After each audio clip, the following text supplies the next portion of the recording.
Welcome to accounts classes.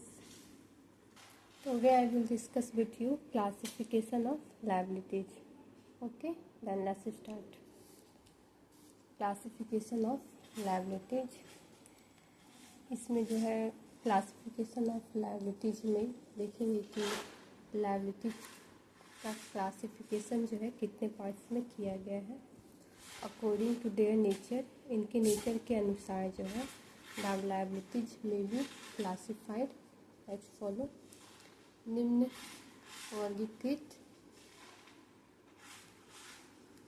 तरीके से जो है लाइबिलिटीज को वर्गीकृत किया गया है।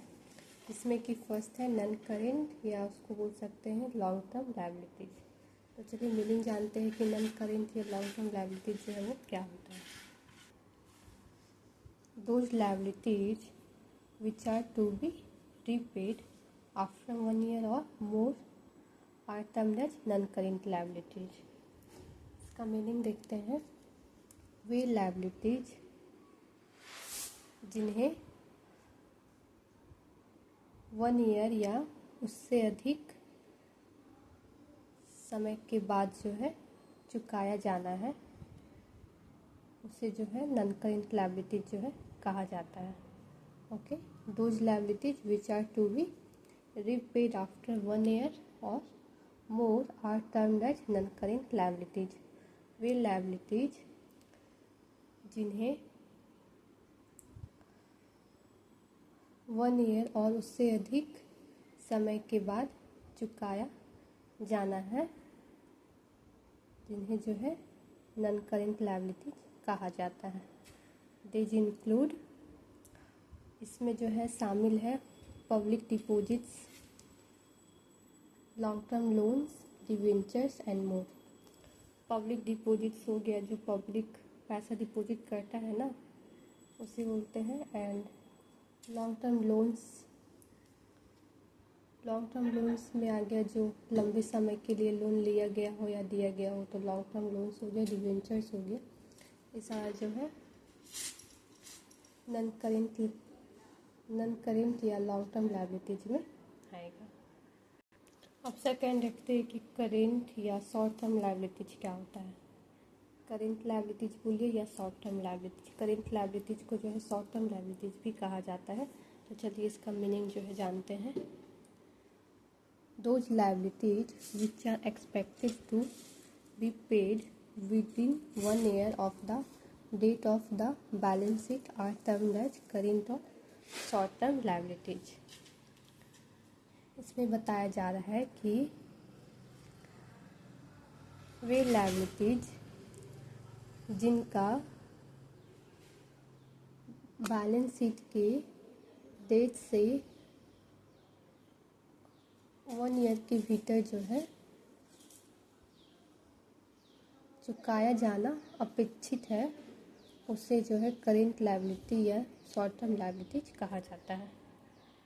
Means those liabilities which are expected to be paid within 1 year of the date of the balance sheet are termed as current और short term liabilities.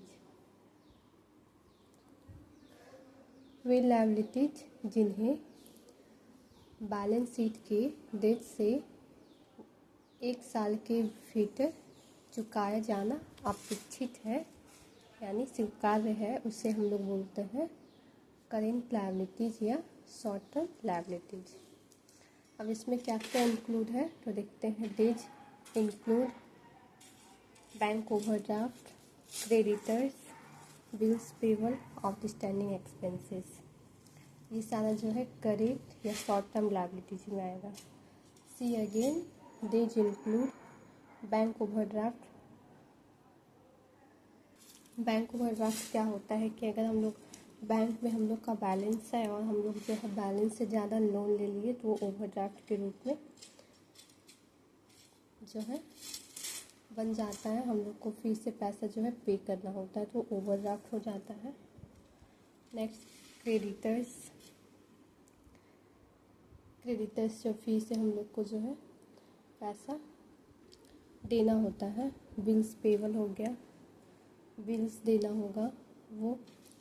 Outstanding expenses कहीं कि बहुत दिन से जो है पैसा बाकी है और कहीं पेमेंट करना है तो वो आउटस्टैंडिंग एक्सपेंसेस में आ जाएगा। तो ये सारा जो है करेंट या शॉर्ट टर्म लायबिलिटीज में जो है आ जाएगा। These include bank overdraft, creditors, bills payable, outstanding expenses, ये सारा करेंट लायबिलिटीज या शॉर्ट टर्म लायबिलिटीज में आएगा। हम नेक्स्ट आगे देखते हैं, ये आज के लिए लास्ट रहेगा। कंटीजेंट लायबिलिटीज क्या होता है, इसका मीनिंग जानते हैं। Contingent liabilities, these are the liabilities which will become payable only on the happening of some specific event, otherwise not.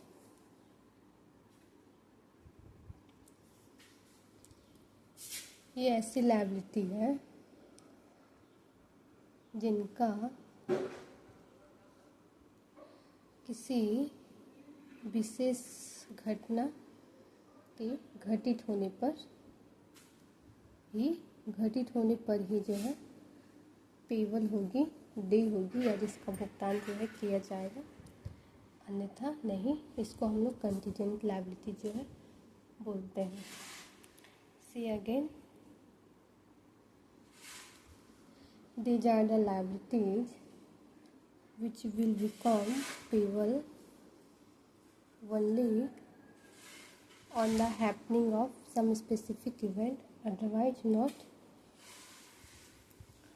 ये ऐसी लायबिलिटी है जिनका will become payable only on the happening of some specific event, otherwise not. जिनका किसी विशेष घटना के घटित होने पर ही देय होगी या पेबल होगी या जिसका भुगतान जो है किया जाएगा, अन्यथा नहीं। उससे जो हम लोग कंटीजेंट लायबिलिटीज बोलते हैं। ओके, किसी घटना या कोई भी घटना जो घटित होता है उसके होने पर ही जो है ये पेबल जो है इसका कंटीजेंट लायबिलिटीज का जो है भुगतान किया जाएगा, जिसे कि हम लोग कंटीजेंट लायबिलिटीज बोलते हैं। किसी घटना का घटित होना मतलब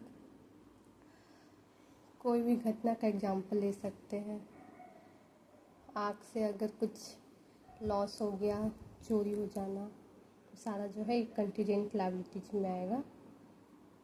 ओके, और इसका जो टाइप्स है वो हम लोग कल की वीडियो में जो है डिस्कस करेंगे। इसका 3 टाइप्स है, इसके बारे में हम लोग कल की वीडियो में जो है देखेंगे।